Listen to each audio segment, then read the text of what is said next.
We are live-ish. I think we're actually just live.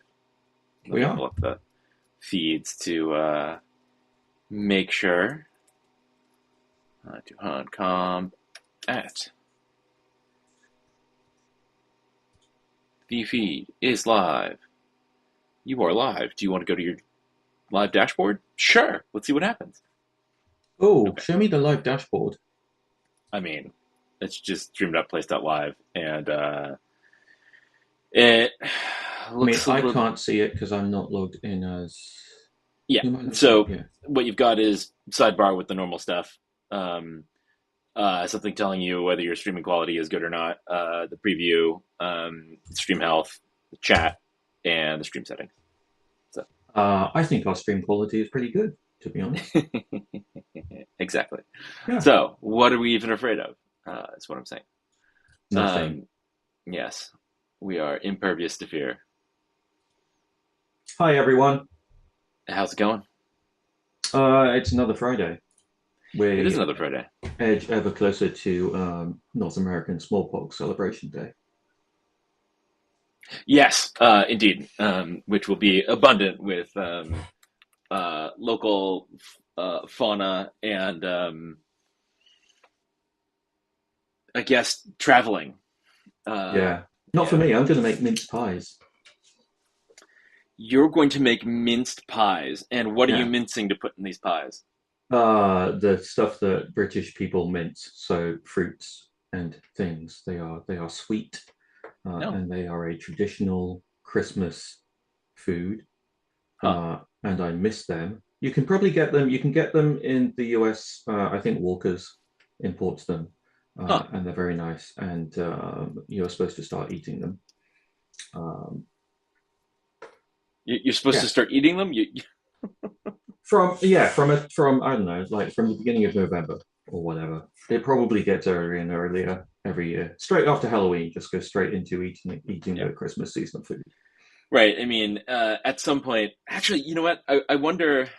The metric is Christmas arrives once you hear Mariah Carey, right? Yes.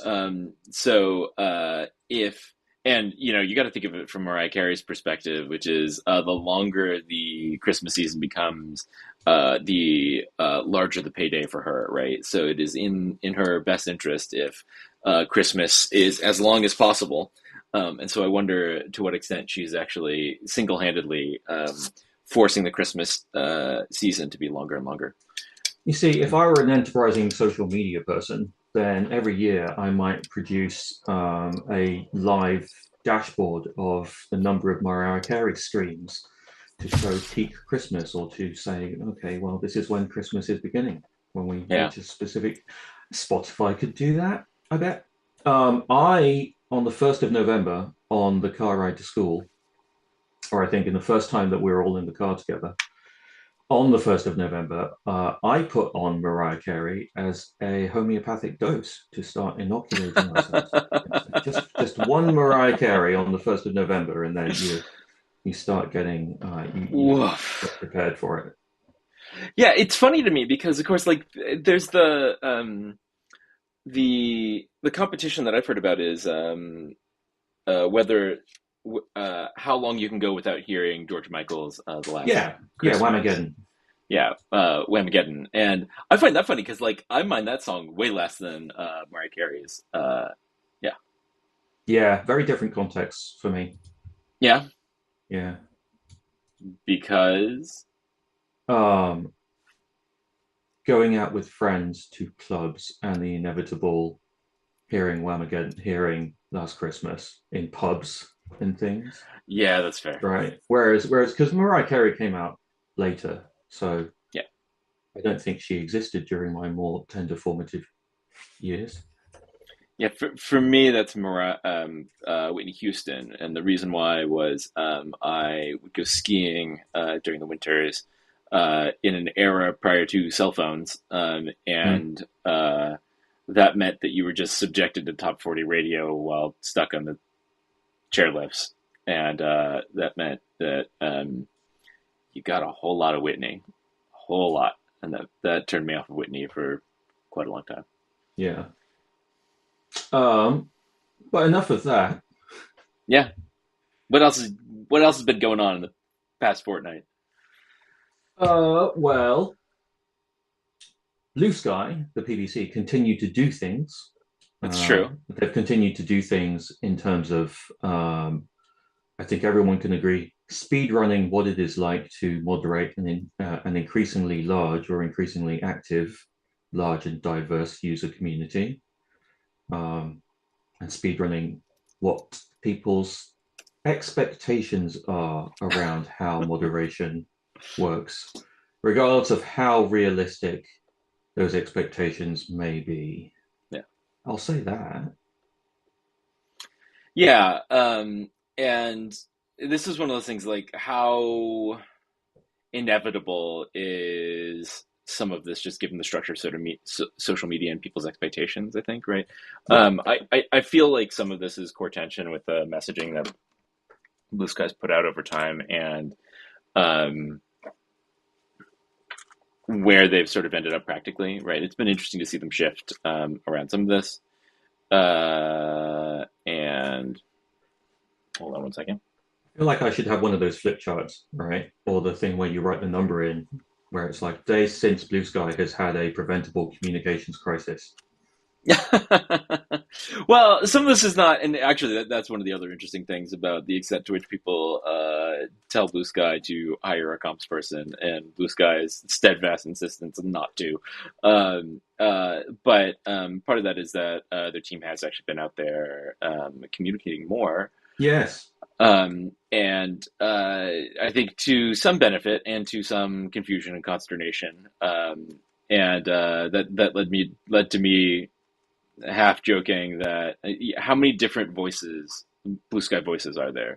There's basically like protocol team. Yeah. There's partnerships and like product probably. Yeah. There's trust and safety, and now Yeah. there are like there's DevRel, Right. Yeah. and they speak with different, very different tones, which I find kind of fascinating. Um, yeah. And um, we haven't really talked about what I'm going to briefly detour into what's going to happen in the show. So in about 23 minutes, 22 minutes, we're going to have Devin. Who's Devin Devin? from who is Devin? Devin is the CEO of Grey Social, Yes, he is. which Uh, what's Grey Social, Ted? Great Social is the largest purveyor of fine artisanal feeds on ATProto. And so if you want to make and host a feed, Grace.social is like by far the easiest place to do it. And they've got a like a visual feed builder if you want. I've Mm-hmm. created a whole bunch, including like ones that just scoop up all of the mentions of Bandcamp, right? So Yep. I've got a feed that is just all of the band, people linking to Bandcamp content, which I find fascinating. Yeah. There are other people who have made other interesting feeds like Andra, who is a Mm-hmm. news dev, created a news feed, which is just people, a feed of news organizations that do actual reporting, can't Yeah. be credibly trusted to do accurate functional journalism. Right. Um, so that's been really interesting to see. And there are other folks who've built quite a lot of different things. And it's worth remembering again, feeds are a core backbone part of building communities. And so there are a number of different communities that have built feeds, and it's exciting to get to talk to them. The feed is your shared space and shared experience to the extent of which it has been shared and increasingly less so. And you made Yeah. a joke. I think you were kind of half joking when you said Grays is where the largest source of artisanal feeds.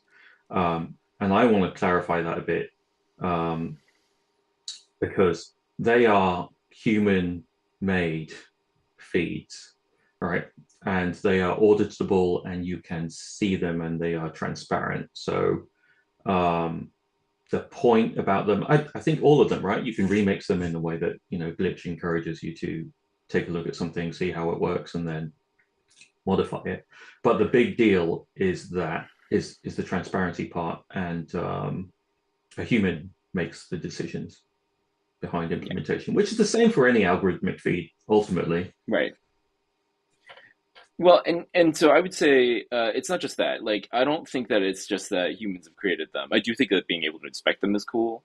Yeah, There are ML components to what Grace is doing, and so there are lots of handcrafted feeds. But there yeah, are also, feeds don't have to be purely handcrafted, and there have been a bunch of really interesting efforts and folks who are trying to pull together better types of recommenders. I love the For You feed, for example.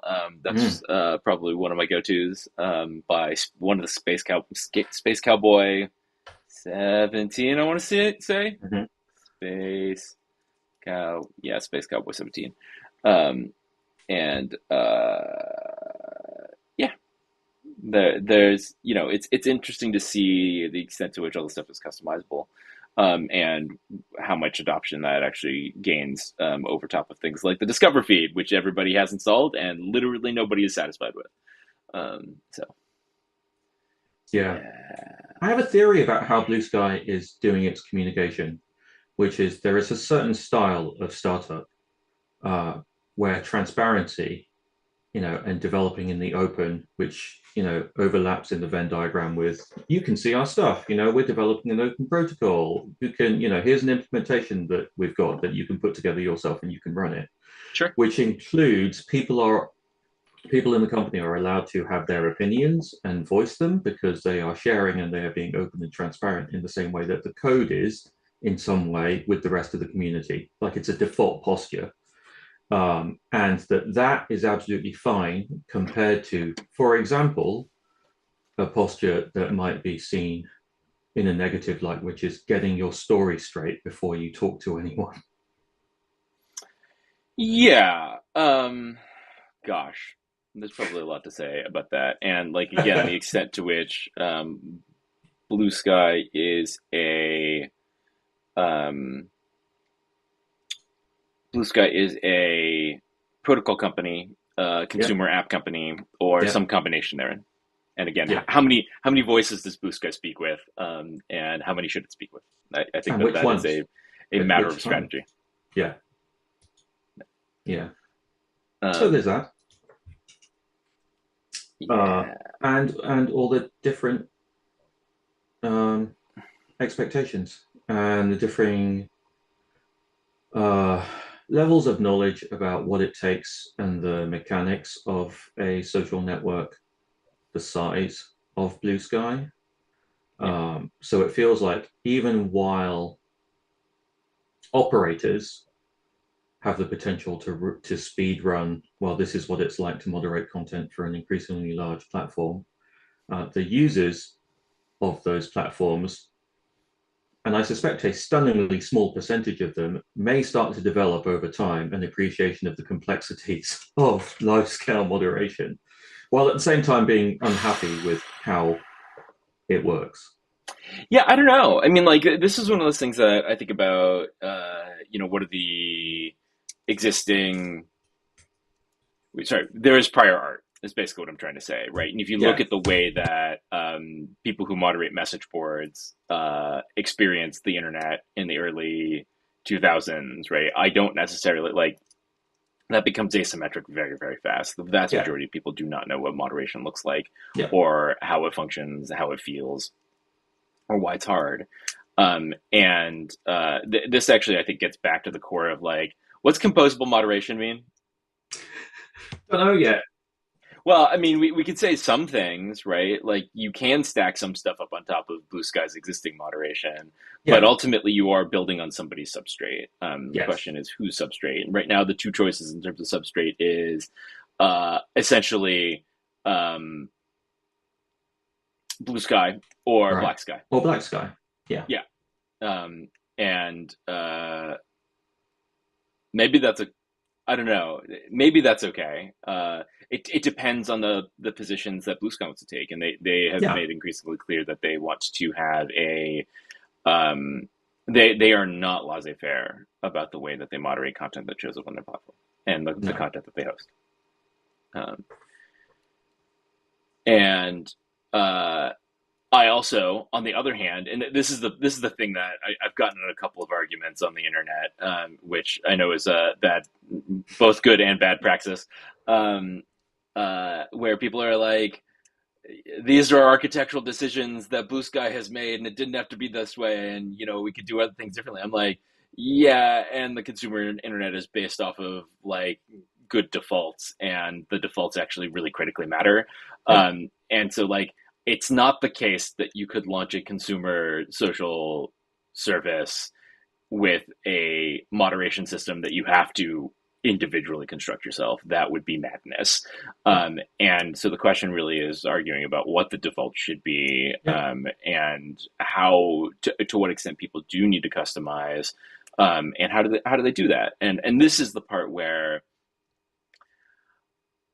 I think there's a really interesting subject here around what's different between, say, Threads, Twitter, and Blue Sky, and platforms like Reels and TikTok, because TikTok is 100% about train the algorithm, and Yeah. it is entirely recommender based. So it's not the case that people aren't willing to do the work, and in fact, the whole like community of practice, like I was watching a video of like that was entirely onboarding into Book Talk, right?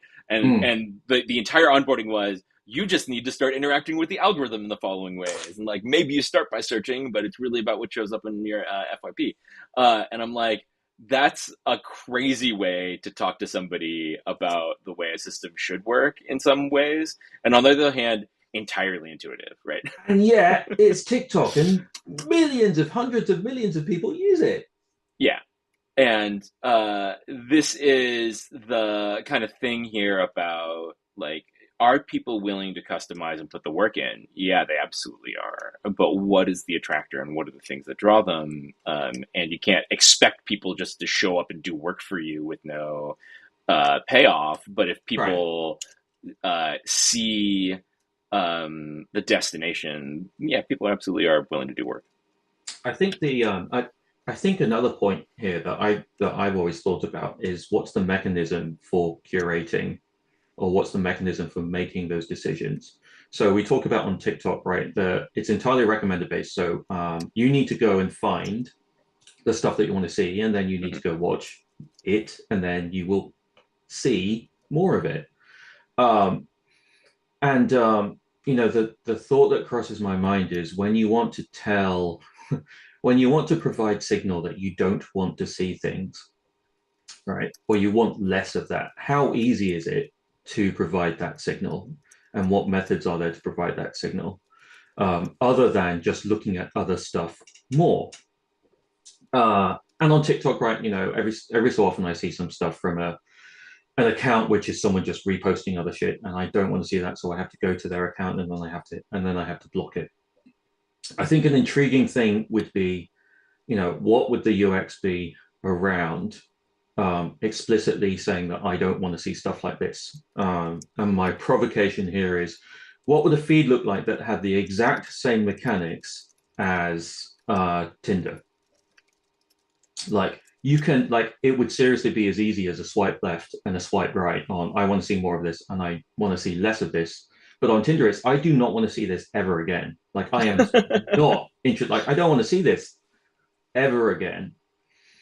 Uh, and that's one of the things that I'm interested in terms of like exercising person. Like if you're willing to do the work, right? So we talked about defaults, and then we're talking about people who are willing to do the work. Then are you making that work easy to do, right? Yeah.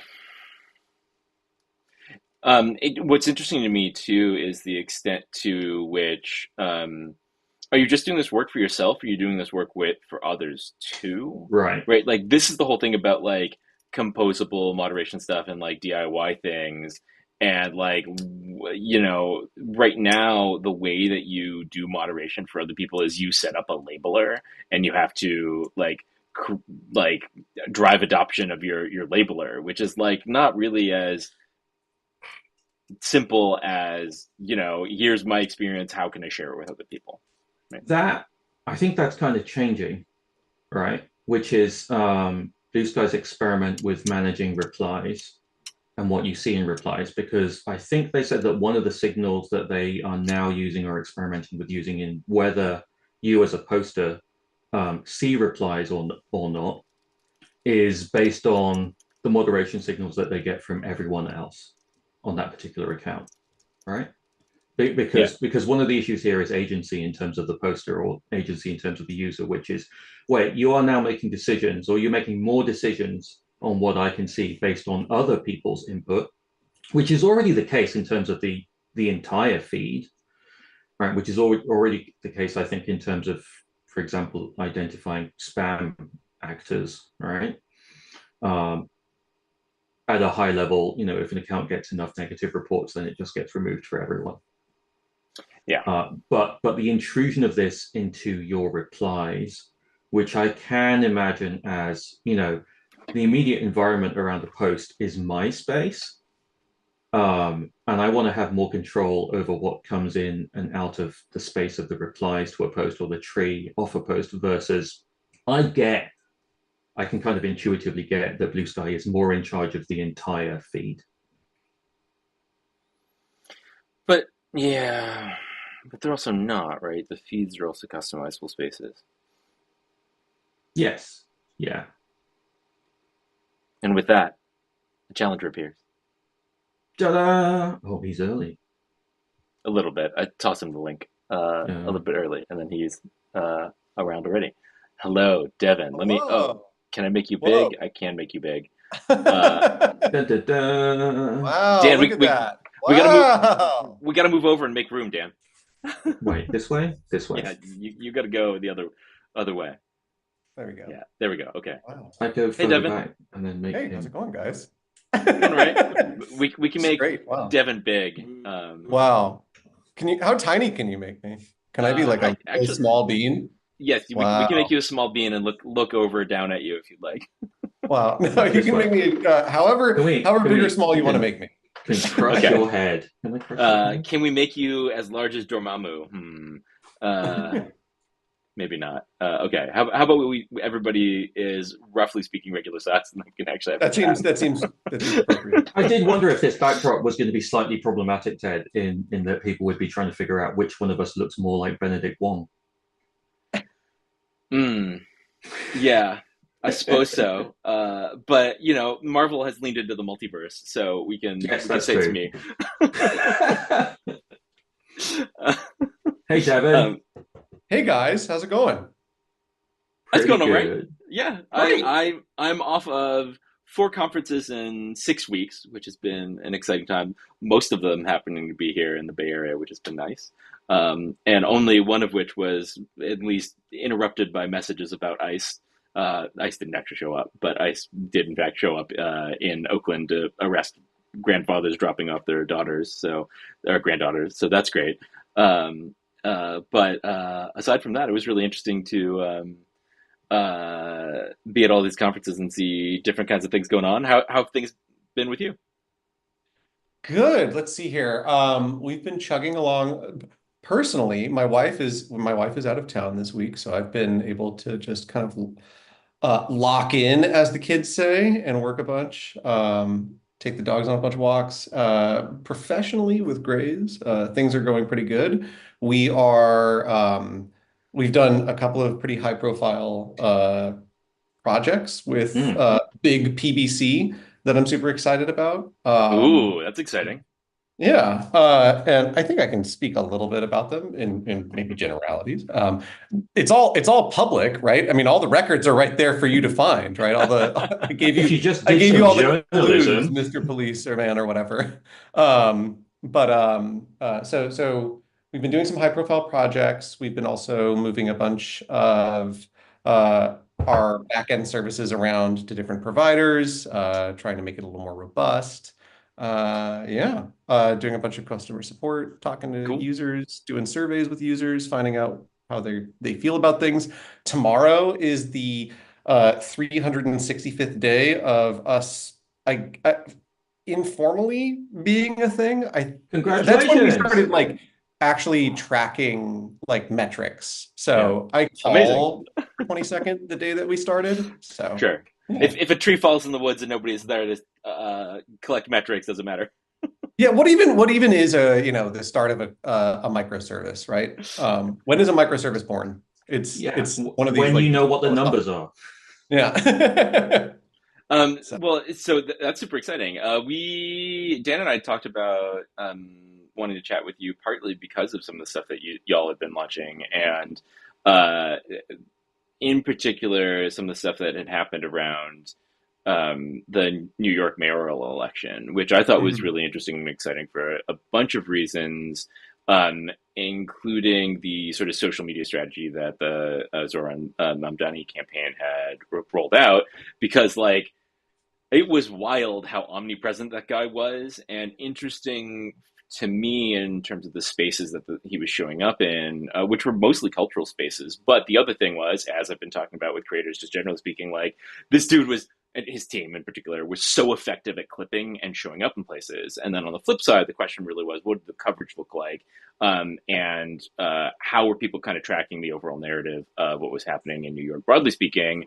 And like, the crossover between being out in public and engaging the public in a variety of different ways is really a sort of interesting story about just like how civics happens. And Totally. the Mamdani campaign did their whole like scavenger hunt thing, which turned into both personal connections and also a lot of posting online. Uh-huh. And so like, how are people sort of thinking about this? And it was interesting to see some of the like coverage parts. And I saw in your post, which we should link to, like I joked with you about like this information, or this machine kills information voids, Yeah, which I yeah. think is an exciting, compelling framing for the way that like what Grace does. Totally, totally. And I think, yeah, so there's separate questions. One is like the phenomenon that is Mom Donnie's campaign, which I Hmm. feel like is very instructive of how campaigns probably should be run for better or worse in this era of, attention hacking, right? That is, demonstrably better than just the five Jason Crow text messages that I've gotten in the last 3 days. It seems more efficient for lots of different reasons, right? Um, and then I think that's so there's one thing of just like how they approach social, which is really interesting. And the part that we've been interested in is how do you um, use moments like that to signal both to like ATProto, the ATProto ecosystem, but then also social media users and industry players generally about, there being an alternate way of thinking about um, how news is produced and represented on social media, how it shows up in people's feeds. How do you moderate those spaces? Who moderates those spaces? And, you know, a big part of our theory at Grays is radical delegation of that work away from platforms and separating distribution of content from the platform itself long term. So we can go in either direction.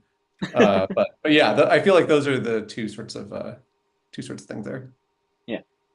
I definitely feel with Mamdani's campaign that there was, there's certainly the political aspect to it, which is Mhm. that he um, appears to definitely give a shit and to listen to people and is very disciplined in the way that he talks about it, Yep. combined with, I think none of the tactics that were exercised by the campaign were genuinely new from over the last 15 to 20 years. Like a scavenger hunt is definitely something that, could have and would have been run in the early to late mid, no, early 2000s, definitely from like 2005 onwards.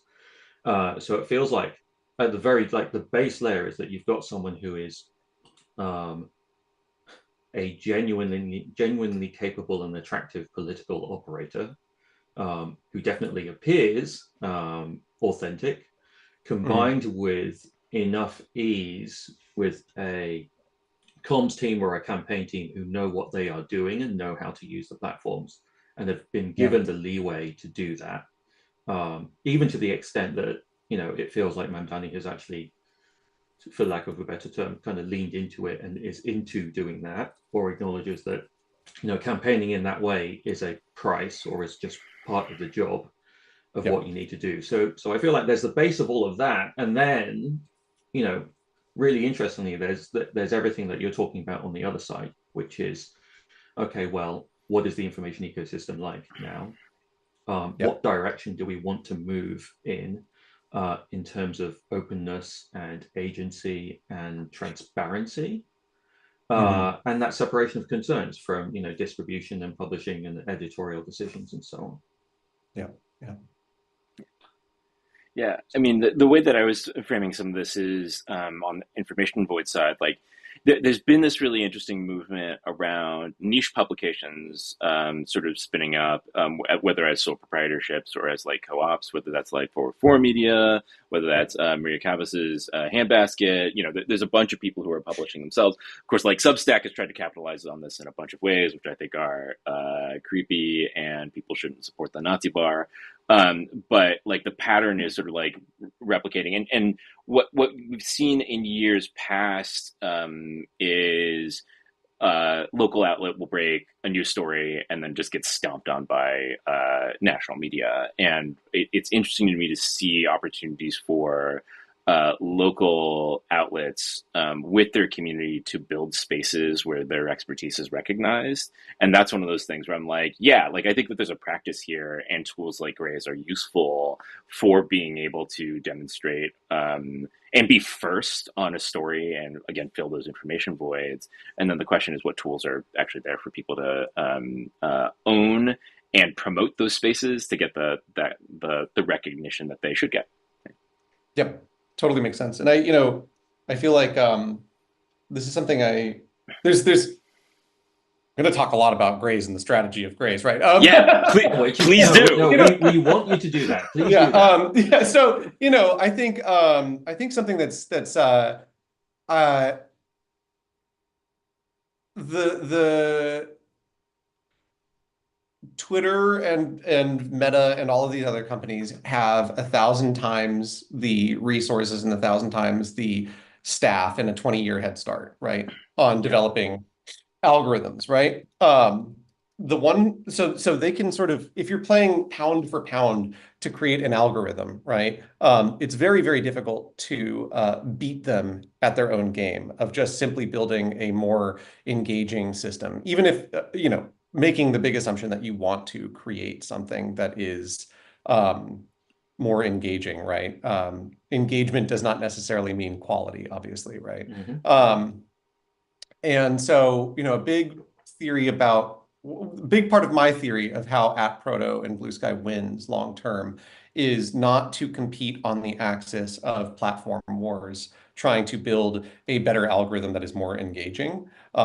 It is instead to degrade the value of any individual algorithm by letting anybody do it. Hmm. Right. The most valuable part of the operation is the centralized control and provisioning of content through the single algorithm on the platform. And if you just degrade that capability by saying, I don't know, maybe anybody can do this and anybody can own all that upside. I don't really care. Let's just see, who comes up with better alternatives. Is a much better system, and it has all of these different components of flexibility that the large platforms don't, right? It sort of goes counter to the core uh, business proposition of these large platforms, right? And one of those that is super attractive is, it would be, so we did this campaign with Gothamist to Mm. cover the Mamdani election, right? Well, the New York mayoral election that resulted in Mamdani winning. It was pretty much baked in, obviously, right? But if you think about what would it take for someone like Gothamist to get an arrangement together with Twitter or Facebook where they are running the election desk on that website. There's so many different steps of bureaucratic rules and algorithmic flows that they would have to navigate through, right? This just gigantic maze. And then even if they did somehow get through that, right? I mean, I would have to imagine that they're quite nerfed in how they could actually have editorial input into that stream because that harshes the vibe of what the business is at Facebook or Twitter or Mm-hmm. whatever, right? And from the big platforms' perspectives, it's not worth the investment to go figure out what's the exact right flavor for this exact super specific thing that's happening, right? And that's the source of the information void, Ted, right? Like the problem is it's just never really worth it to match any individual thing that's happening at any Sure. individual time with the exact actual content that should be there. It's way easier to just be like, I don't know, shove it full of fucking rage bait, right? And just Yeah. let it do its thing, right? Let it pump through the rage machine and get collect all of that attention and make money off of it while they're doing it, right? And that's why you see on there's a leaflet post that we put out about the election results when we did a side by side of what X looked like that Mm. night. It was literally just videos of 9/11 on repeat, right? And just videos of 9/11, just 9/11. It was crazy, right? And it's like, obviously it's just 9/11 because it's like this emotional Right. visual thing that goes to like all of these, deeply held, racist beliefs about the candidate, right? Um, and so, it falls back onto this, low information, even if partisan politics aside or whatever, right? Like I don't, it's just videos of a thing that happened 24 years ago, right? Is low, it has low informational value for what the person, the user is actually trying to find right now, which is what happened with the election, right? They're very different search queries and results. And so, um, but in this land of like ATProto and custom feeds, it's worth the world to the Gothamist to sit down and be like, I'm going to figure out exactly what the vibe is, right? And Yeah.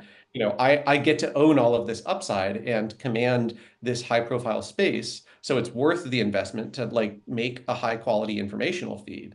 And that flexibility, where the platforms are inflexible, is, I believe, how we end up killing all of the other platforms with AppProto. That's sort Yeah. of my core thesis. Yeah, and this is really I can remember years ago people joking about how you had all of the social networks with like Twitter wanting to be more like Facebook, Facebook wanting to be more like Twitter, and YouTube wanting to be more like Facebook as well, right? Like so this is like goofy product loop basically. And Yeah. the key thing that Twitter had was the sort of like real time aspect to it. I remember the first time that happened was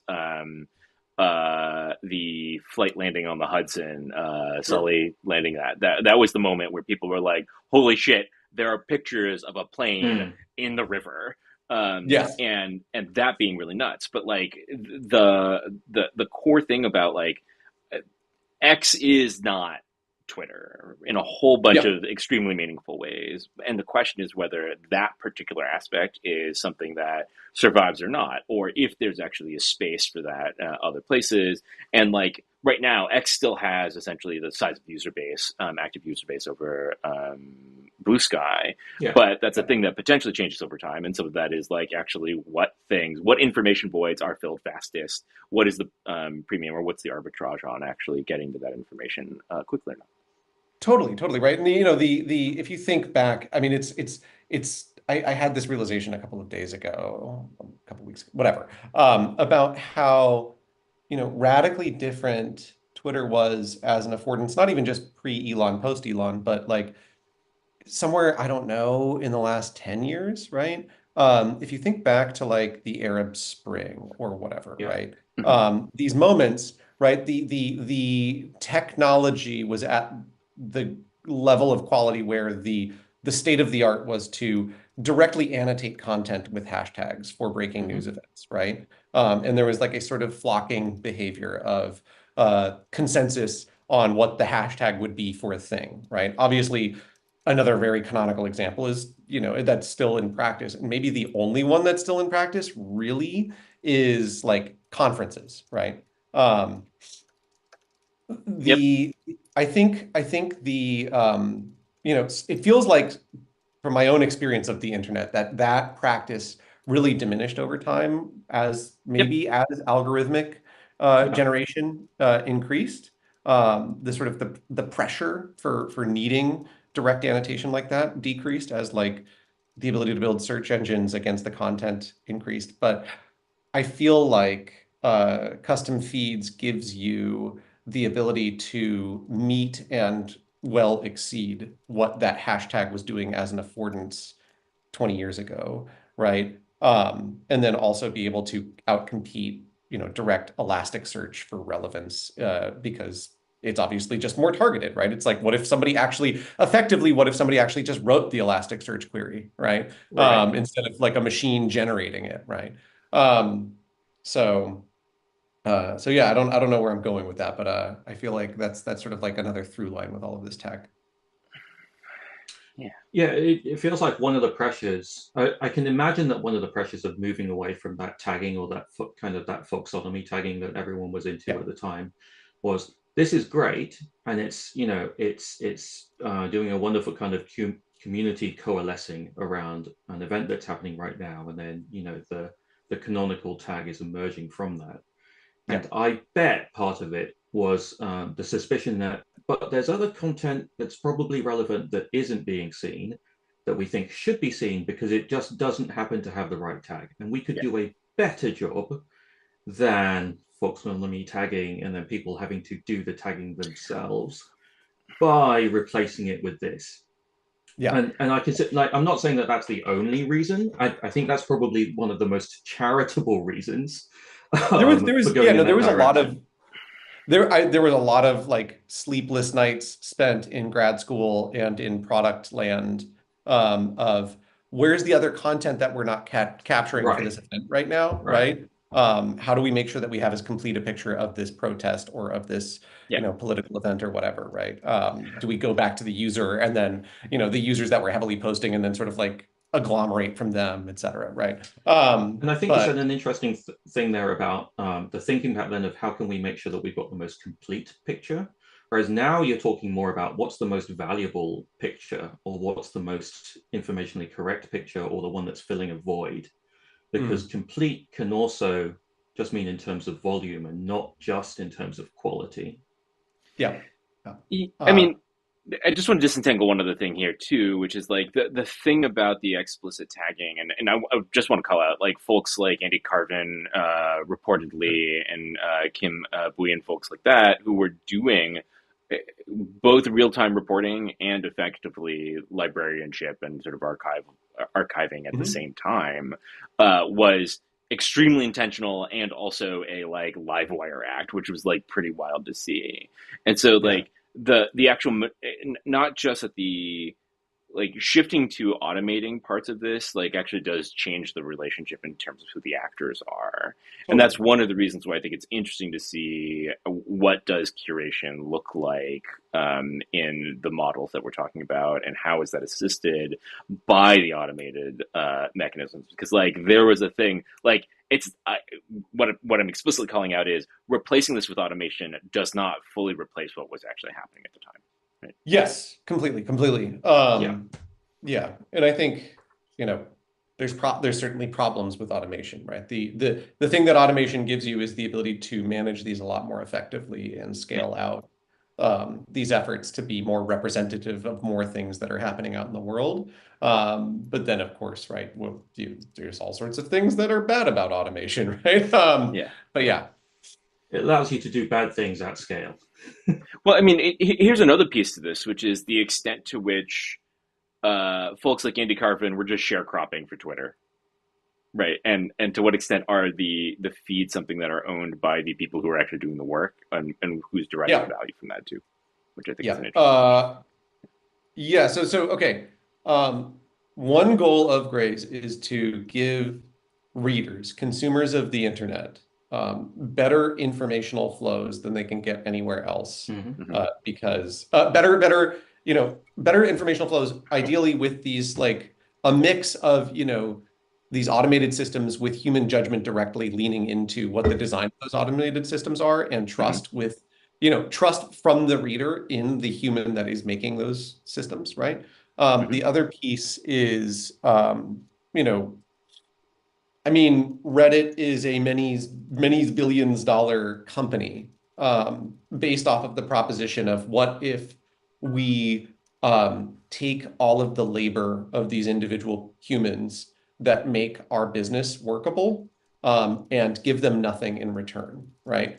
Just give them nothing. Simply give them nothing, and they will do their job for us because they are big fans of the thing that they care about. Yeah. Yeah. Um, uh, like in a long line of, if you're not paying for the product, you are the product sort of shit, Yeah. right? Um, but I mean, I guess it's a different thing because they're not getting paid for the product that they're creating. But another huge part of this is what does ownership and enfranchisement look like in this ecosystem where the the feed is not a property of B Sky PBC. It is not a property of Gray's PBC. It is a property of this person's account. And this person's account is owned by this person down to the metal that it operates on, potentially, right? Mhm. That's, one of the novel pieces here is this radical degree of actual ownership of these digital objects by the people that are creating them.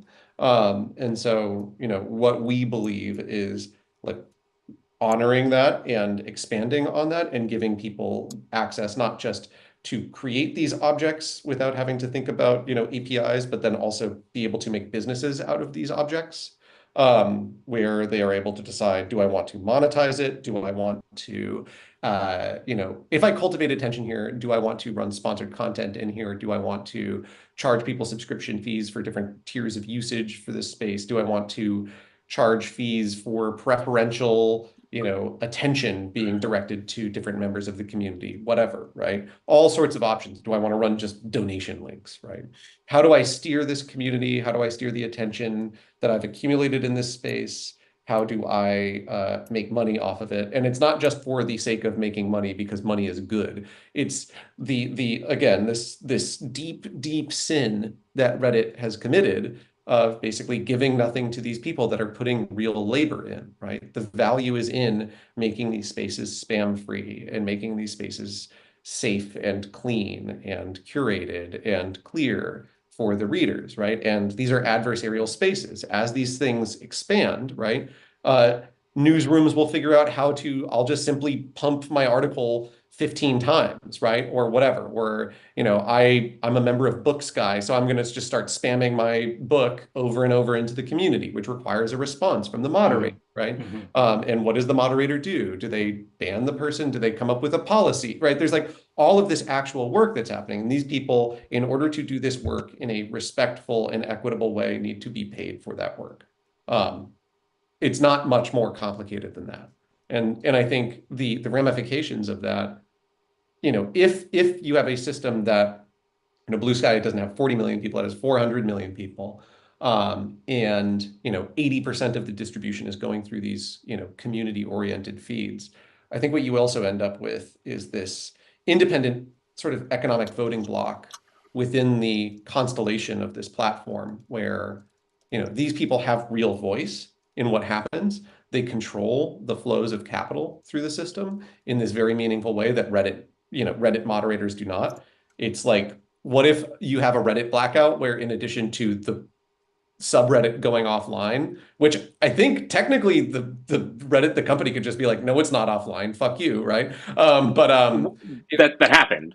Yeah, yeah. Yeah. So, in addition to like actually having control over access to it, right? Because they are the ones that define what's in the feed, deep down in the guts of ATProto, right? They also control all of the capital. In a mature system, I would imagine that the flow of money goes through these feed operators down through, on-chain records of, dues that are owed to the app view level for rendering these things, right? So these people could collectively determine, that we want to shut off money going into this platform. That is like a huge boon to this idea of credible exit, right? This is an independent union of people that can take their decision making and bring it, to the company and force them to the table in a way that doesn't exist anywhere else. And I think the 20 years of accumulated not being able to go to the table with the platform hasn't worked out great for us. Yeah. I that's absolutely fantastic because it kind of covers a lot of the question that I was going to ask about what the Okay, route great. is from It's here been to it's been there. great to Yeah. Because it's about what the route is from here to there. So if I'm hearing you right, what you're talking about is the product or the monetizable thing is the human curated set of information available in a feed. And that feed has the potential to be as open as possible in terms of what could go into it. So it is the value is someone's decision or a group of people's decision Yes. an editorial decision, which in the same way we see with subreddits, right? And the only value that I can see that subreddit moderators get for the labor that they put in is I have a high quality, I have high signal to noise quality in terms of this particular community, and it's got this set of particular norms for behavior. So I would love to hear about, what you think some of the kind of pragmatic or realistic routes are from working with Gothamist, so this was the proof of concept with Gothamist, to, what are the routes where Gothamist start seeing this as economically viable for the investment that they put in. So you talked Yes. about, it is now open to them to place ads into that feed. They can make decisions about where, how many, who from, that you Yeah. just can't with other platforms. Yeah. Like that's in essence, that's kind of the main way forward. And you talked about lots of different ways of doing that. Could you go into more detail Yeah. on that? Yeah. So, and I think the frustrating piece is that the route is a lot of really difficult work ahead, Mm-hmm. right? There's Yeah. a lot of work that has to happen, right? So maybe I want to break back up for 1 second. There's one other conceptualization we have about our users is this idea of bottom up Mm-hmm. uh, attention entrepreneurs. I don't really love the term, Yeah. but I think it accurately maps out like what they are doing, right? And then I think the top-down media organization, right? The large media organization. So the bottom-up players, I think, are primarily incentivized, or not primarily, the differentiating incentivizing that we can provide as a platform is the ability to own this thing as a business and make money off of it, right? Your individual moderators, their happy terminus in this work is being able to do it full time, right? Or maybe even hiring staff to help them do it full time, right? Mm-hmm. The top-down like brands like Mm. Gothamist or uh Just like Condé Nast, right? If you yeah, if you you want to kind go for of the big, like your really top top-down down, brands, yeah, sports leagues that I shouldn't name, different organizations, right? Large organizations. I call them the charismatic megafauna yeah. of the internet, the attention economy. These folks, the thing that they are incentivized by is less about direct monetization and more about steerability of the attention that they already accumulate within these spaces. So just set that aside for a second. There's sort of like two different layers of the Mm. attention economy that we're sort of targeting here, of how attention accumulates in spaces. I think the route is essentially the same, but the incentive structures for like what they're getting out of it is different. So you have these top-down people, these bottom-up people, and the readers that are consuming content from these individual, these different players.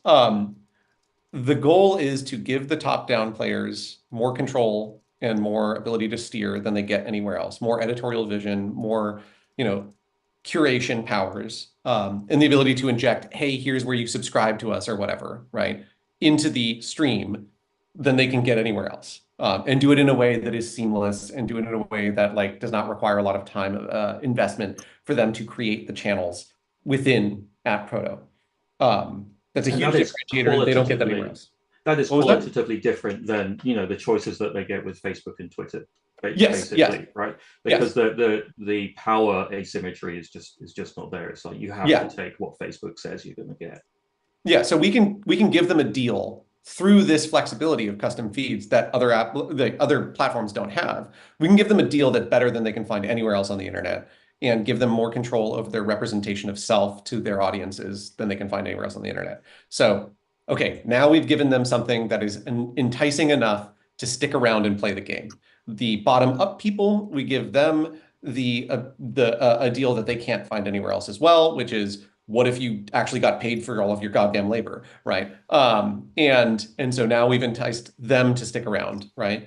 And they produce feeds. Those feeds accumulate attention over time. The deal, the way we win, is we provide to readers these flashy, big examples of where the good content is over and over and over, so that the cumulative effect for the next 1,000 days Hmm. is, I hate to say it, but that woke website, Blue Sky, ends up having better content for things like the NVIDIA earnings report. I Right. wouldn't have imagined it, but it just had better information.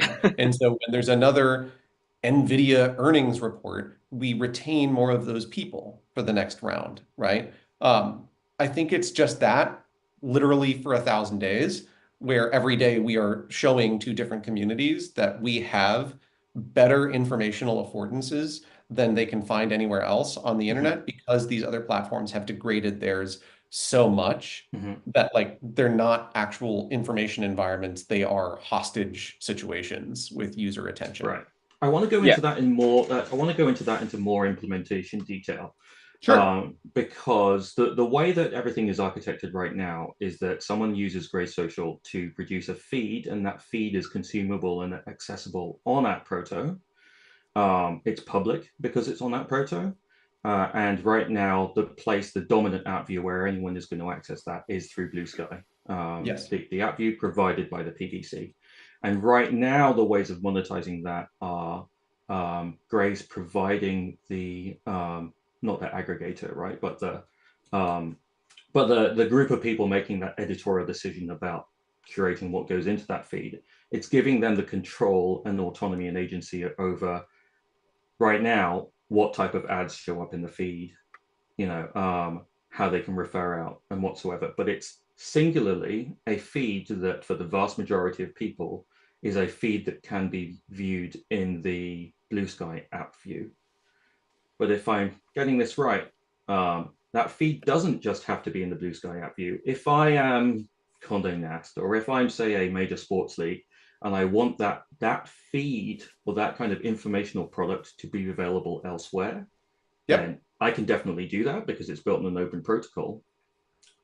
But it also, does it definitionally mean that it is going to be available and viewable uh, in the Blue Sky app view? It doesn't have to be, right? I can use No. this as a aggregation, as an editorial mechanism to publish content elsewhere. You could use, so we even have RSS links for every single feed, right? Right. Where we hammer the skeet into the shape of a RSS item, Yeah. right? And so you could use that. A radical reinterpretation could be, you have a feed, you consume it as an RSS in some sort of reader, and Mm-hmm. then somebody consumes that information manually as a human looking at it, and then takes clippings from it and posts it on their own stream during an election event or whatever, right? Right. You could have a listening station, right, that a journalist is sitting on, right, watching what are the AP has called Yeah. this race or whatever, right? You could use it in a really weird way like that, right? I don't know if you would, Yeah. but then so yeah, you don't have to consume these things in this protocol, right? They are consumable in any. You could create your own reader, Right. right? They render natively in Surf, right? Yeah. All sorts of options, right?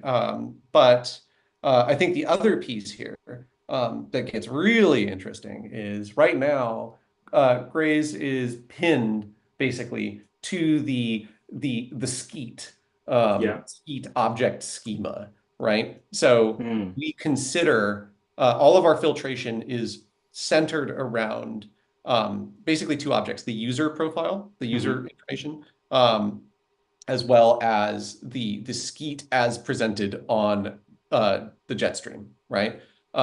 You could imagine a system where we generalize the the spec, where Right. instead of saying everything's inherently always on the skeet, it could Yeah. be, here is the schema for a leaflet pub, Right. right?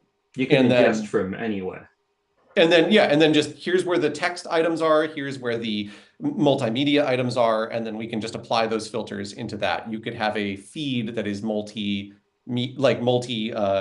collection, I suppose, right? Hmm. You could have any sort of like complication on top of that you would want to have. You could have a thing that's a, you know, if the leaflet pub contains a skeet and the skeet in the leaflet pub is from this author, right? Right. You could have these really weird, complex relationships. And that's where I think some of this goes long term is, just leaning more into the flexibilities that we have with ATProto that we don't get anywhere else, right? Um, so So Yeah. on So that front, I've got a question from a listener as well, which is, um, what about non-Blue Sky lexicons? Are there ever going to be who's feeds asking of about that? this? Who is that? is this a No. plant? Yeah, we'd be happy to do it, right? I think right now our focus has been on uh, Blue Sky because that's where like the center of gravity is right now for this sort of movement and this, the set of people who believe in this idea are primarily on Blue Sky right now. Um, I'd be happy to build it out for any other ecosystem that allows for this sort of thing, right? I don't know if I'm going to spend whatever insane cost it is now for listening to the fire hose on Twitter, right? Right. Right. $200,000, $500,000 a month or whatever, right? To consume a bunch of, you know, Groiper memes. But in theory, sure, right? We could do it in any platform. And it's mostly just a question of like where is that time best spent? And I can imagine, so based on what you've been talking about, I can imagine, for example, a workflow right now where I create a Grace feed. I'm a team of people and I create a Grace feed, and then I can turn that into the Apple News format. I can Yeah, publish that inside Apple News, and then I can use Apple's payment and subscription mechanism to gate access to that. And that's a sure. thing that I could do right now, and it's very clear to see, where the revenue comes in and where the value can come in from that. And then I have, Go for it. which wonderfully right now would be really really easy to do. Yep. Um, and I guess where was I going with that? I think at the very least I was going with that seems like a really cool thing that you can do now. Yeah. Um, I'll throw one other thing out there that I think is really interesting. Another, one of the North Stars is where can we be flexible where these other, incumbents can't, right? Another one of those places that we can be flexible that the incumbents can't. In addition to, this idea of like multi-collection feeds is or cross-platform feeds, right? Maybe we should just call them cross-platform feeds, leaflet pubs and Blue Sky Skeets, right? Um, Another thing that's really interesting to me personally is what does it look like when, and this is an area that we're cultivating for like a long-term play for the company is what does it look like to give developers access to tools to be sort of revenue positive from the first day of their, development for a new platform. And one of those mechanisms, I believe, is uh, if you have, like, let's say you're building Leaflet again from scratch, right? You could provide into Leaflet the ability to run your own sponsored posts that are blue sky skeets, right? So the advertiser does not have to create uh, creative content native to blue or native to Leaflet. They can create the creative on Blue Sky, and that creative can then go expand across the entire ecosystem, right? So my advertising campaign immediately pours into 15 different applications instead of one, right? And as the developer, I don't have to go figure out how to stand up a whole thing around how do I generate revenue? How do I have access to an advertising market? How do I give my users, like the ability to have access to an advertising market, right? Mm. You can have all of that in this huge, sort of differential where, you have this behemoth platform and then you have your very, very small micro platform. You're able to inherit all of the collective inertia on the monetization side from Mhm. this behemoth that you're built, on the same framework with. One, I'd like to kind of flip it around because you had a really great point about the inequity in users, people who are on the internet, not being compensated for the labor, or not just not being compensated, but not even having the choice about Yeah. whether they can be compensated for the labor. So to flip this around, the the raw asset that is being mined, or the raw asset that is being turned into something more valuable, are all of the skeets that are out there. Yeah. And I'm sure that there are going to be some people who are saying, wait, hang on a second, I posted this for free and someone else has now turned this into something valuable, and I would like a cut of that. And why can't I, or can I even get a cut of that in a way that, and because you said that right now the model is, you take the you take the schema for the skeet, and you take the thing for the lexicon for the profile. So you do Yeah. have that traceability, right? Yep. And then, I can see going into the future the potential for being able to link back and then say, right, yeah, we got this post from this person. If we want to go down the micropayments route, then, there's the possibility of doing that, right? Yes, you may be entitled to compensation. Yes, I totally agree with that. I think so. My galactic vision long term for this, right, is, and I don't love, like, we have to find some sort of payment processor that is able to do millionths of a penny or whatever, right? Some coin, perhaps, whatever, It right? is I don't so love that. frustrating that we're at this point. It's like, oh, we still have the actual useful use cases for this that aren't speculation. Yeah, yeah. So unfortunately, some coin, right, Right. potentially is the way that you measure these things. But so the way I think it works long term is a feed generator has, for every post, a bunch of metadata attached to the post for context about why it's showing up, context about who is paying for it to show up potentially, right?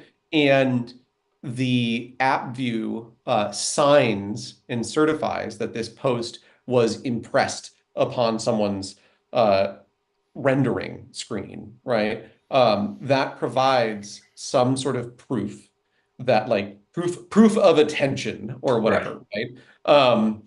And then, long term, for the people that opt into this style of system, right, they get some of the value from the attention that their content was able to generate long term, right? I don't love some of it. There's some of this stuff that's like, there's lots of, like, I've thought about this. Like, this was something I thought about within the first few weeks. I was like, well, maybe Yeah. this is like an important part of it, right? Right. And it is an important part of it, right?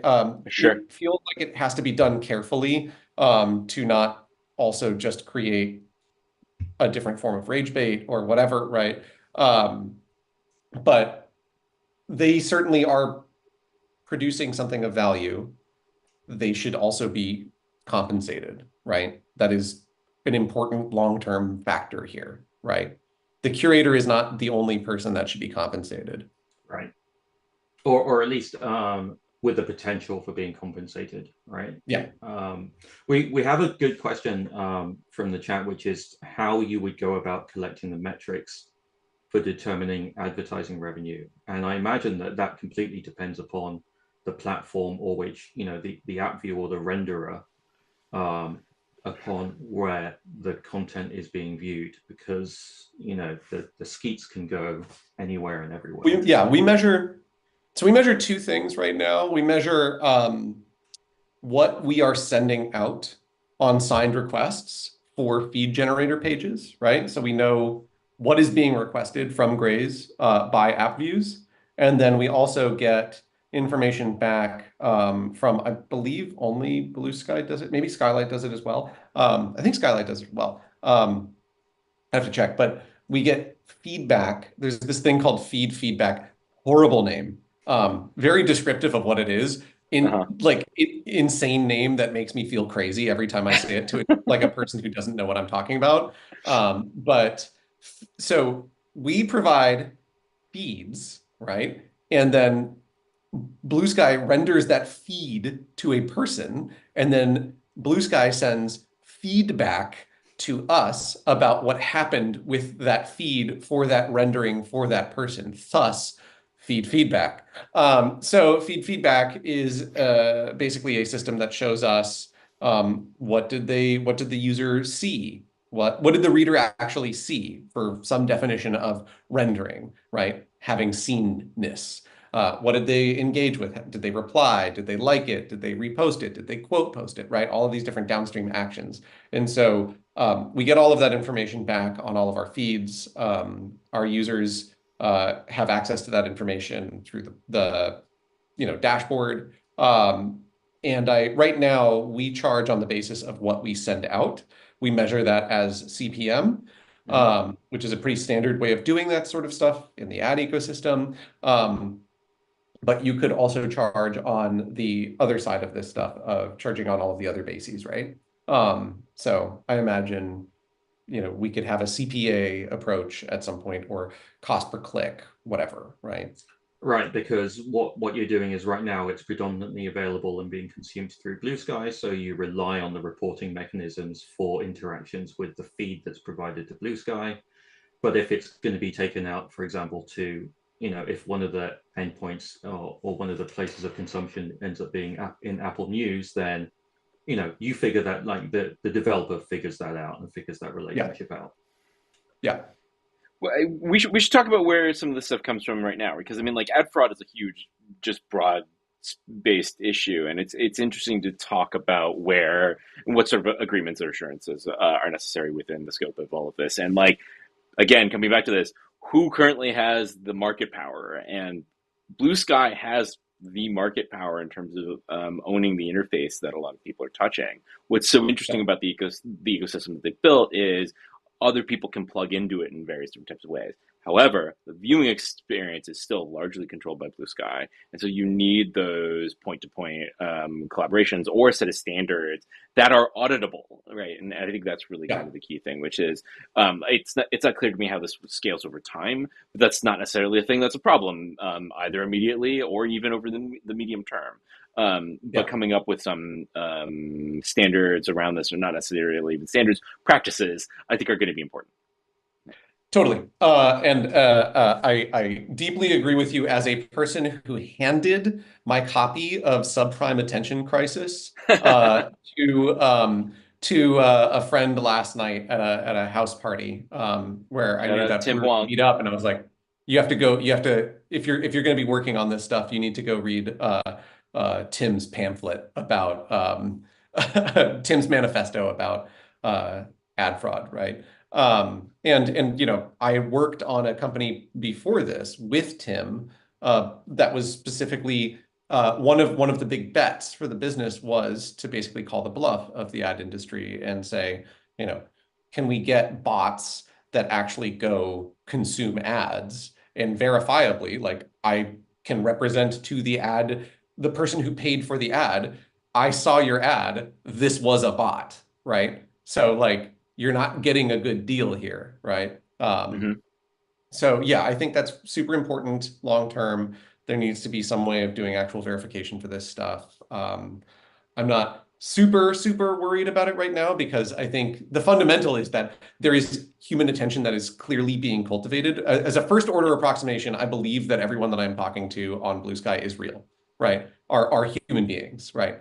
Or not everybody. Most people I'm talking to, I believe, are Sure. real people. Most of the consumption that is happening, I believe, is probably real people consuming real things. I don't believe that there is massive fraud on the system currently, but on the margins that will always exist on platforms. And as the platform gets bigger, the incentive structure for engaging in that fraud will increase. Yeah, absolutely. Um, well, gosh, we've been going for about an hour. Do we want to take any other user questions? Or other places that you want to take things, Dan? Or shit, Devin, are there things you want to shout out Yeah. particularly? Do I want to share or shout out? What did you say? Shout out. Great. Yes, I would like to shout out several things. My shout outs are manifold. I'd like to shout Let's out do it. you two for inviting me to talk about Grays. I'm very delighted to be able to have space and talk You. about what we're doing in our theory of the case. It's kind of technical shit, and it comes from like a really specific long academic background of like hanging out in this space for my whole life. So, getting to, stem wind about it for a little bit is super helpful. Thank you for that. But then also, the team that is building Graze is amazing. The staff that we have are incredibly dedicated to doing this. For better or worse, are true believers, and I feel very grateful for that. And then, the people that are using Graze today, primarily the community members on our Discord. Discord link in bio. Misgivings about Discord aside, but they are an incredible resource. They've been so helpful. I could not be doing what I'm doing without the people in that community. I'm super grateful to have met all of them. They are doing most of the real work here. I am a simple country programmer that is building a thing for them to do their thing. So I'm very, very grateful for them to spend time with me online. Amazing. Yeah, I mean, it's cool to see a two-sided market play within the space, and I'm glad that y'all are doing it. Let's see, what sorts of questions do we have? Um, uh, Ariel is asking, Devin, when do we get follow network based feed sorting? Ariel, we've talked about this. Um, we've talked about this, Ariel. I'm supposed to ask about this in public. No, I have big plans for 26. I would like to drastically increase what we can do as a company. We are putting together the requisite materials to be able to afford to do that. It requires hiring staff full time. I can't really spend time in product these days because I have a bunch of other new responsibilities where I'm not coding most of the time. Most of the time, I'm talking to people and coordinating with folks on our team. But uh, I hope that next year is going to be a drastic gain of function for the system, both in terms of being able to do feeds that are truly reflective of the user's individual network and their perspective within this ecosystem, the readers, right? Not the Mhm. not the feed operators, but also the feed operators. But then also, what does it look like to have some native recommendation systems, native personalization of these feeds? That's a big, big part of where I want to spend time next year. Amazing. Um, yeah, let's see. There was something else here that I have lost. I mean, what are the things that you're looking forward to in ATProto? Also, this is the other thing we need to talk about, and I agree with this. We need to talk about your mustache game. This is an excellent mustache, by the way. Um, My uh, wife, I think I said at the beginning, my wife is out of town for the week.